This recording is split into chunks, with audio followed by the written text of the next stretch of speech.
रतन टाटा का कौन बनेगा उत्तराधिकारी? टाटा ग्रुप की कमान होगी किसके हाथ? हो गया है साफ कौन संभालेगा रतन टाटा का साम्राज्य।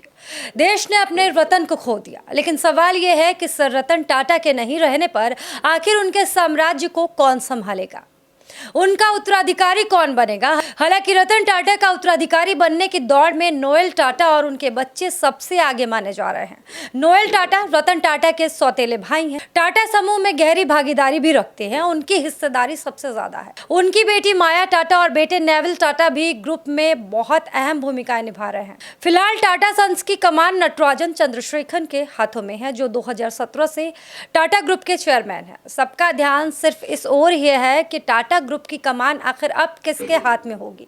टाटा के परिवार के नए उभरते हुए सदस्य धीरे धीरे इस टाटा ग्रुप में अपनी जगह बना रहे हैं।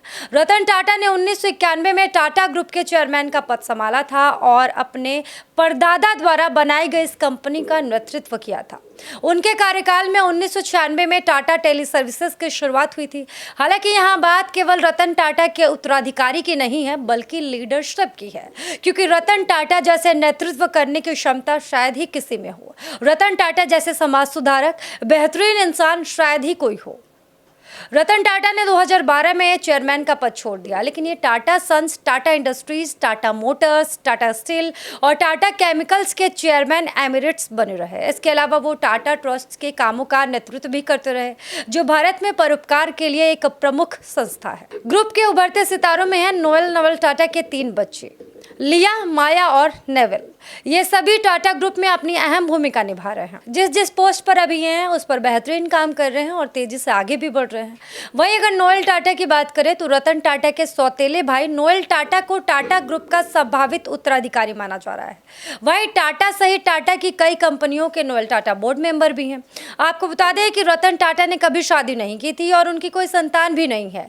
ऐसे में नोएल टाटा को रतन टाटा का उत्तराधिकारी भी कहा जा रहा है। लिया टाटा नोएल टाटा की सबसे बड़ी संतान है। उन्होंने मैड्रिड, स्पेन के आईए बिजनेस स्कूल से मार्केटिंग में मास्टर डिग्री प्राप्त की है।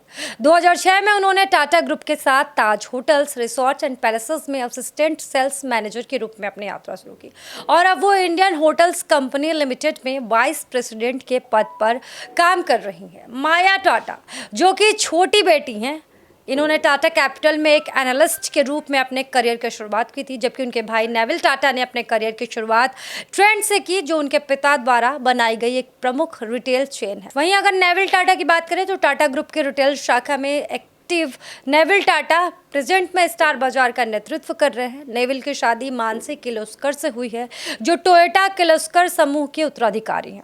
आपको बता दें कि रतन टाटा का सफर प्रेरणादायक और बदलावों से भरा रहा है, लेकिन सबसे ज़्यादा चर्चा उनकी उत्तराधिकारी की हो रही है, क्योंकि 1991 में टाटा ग्रुप की बागडोर संभालने के बाद उन्होंने वैश्विक विस्तार किया और Tata T, Tata motors, Tata steel जैसी कंपनियों को इंटरनेशनल मंच पर पहुंचाया। हालांकि साल 2012 में चेयरमैन पद छोड़ने के बाद वो टाटा ट्रस्ट के जरिए समाज सेवा में एक्टिव रहे, लेकिन रिटायर होने के बाद टाटा ग्रुप की कमान एन चंद्रशेखरन के हाथों में दे दी।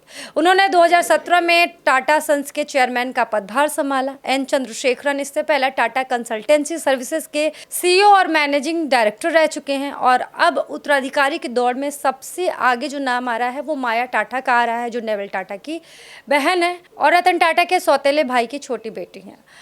अब खबरें आ रही हैं कि माया टाटा को ही रतन टाटा के साम्राज्य का उत्तराधिकारी बनाया जाएगा। खैर देखते हैं कि किसको बनाया जाता है, इसकी जानकारी टाटा ग्रुप की तरफ से दे दी जाएगी। फिलहाल के लिए सिर्फ इतना ही। बाकी तमाम खबरों के लिए देखते रहिए हमारा चैनल।